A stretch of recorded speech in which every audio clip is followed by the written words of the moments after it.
Hey y'all, I have a super fun herb to introduce to you today as we've just had Christmas, and it's mistletoe. It's what's growing all up in this maple tree behind me.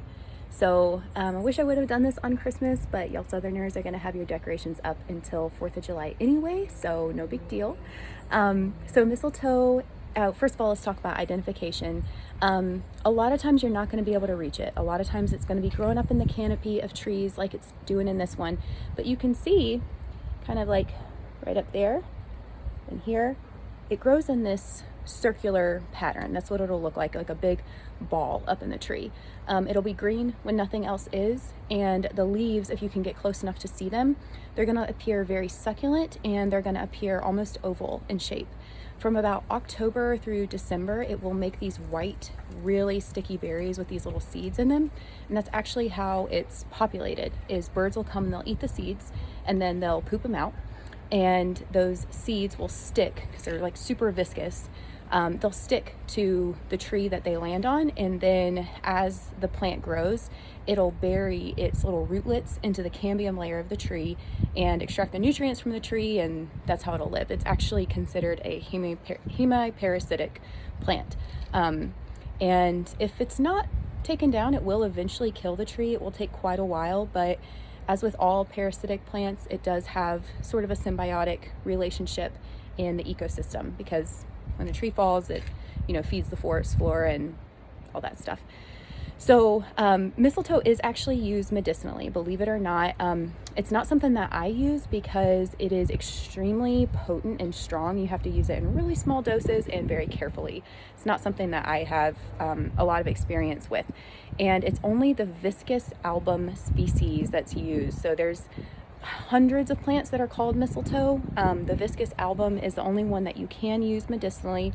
The way that you would like the form that you would use it in would be to take the leaves and extract them in alcohol. So that's called a tincture.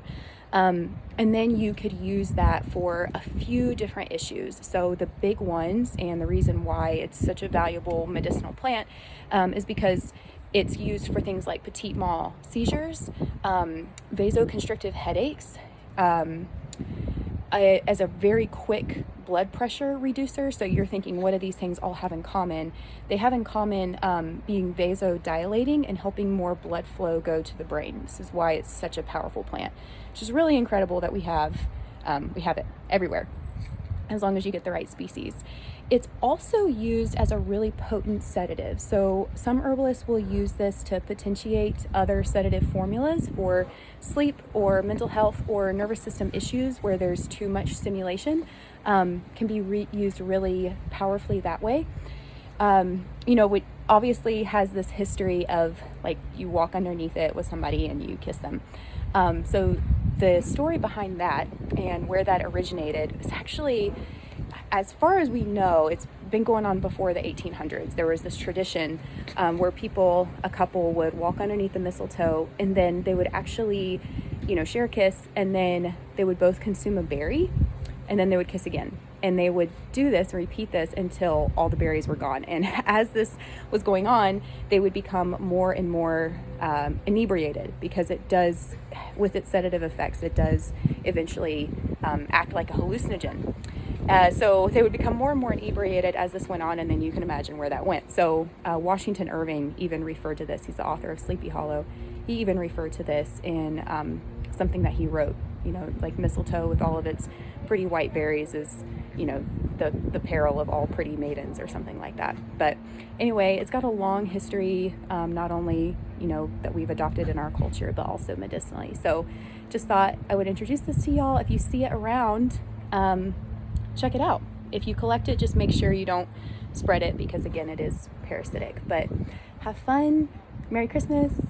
Happy New Year. And we'll make another one of these soon.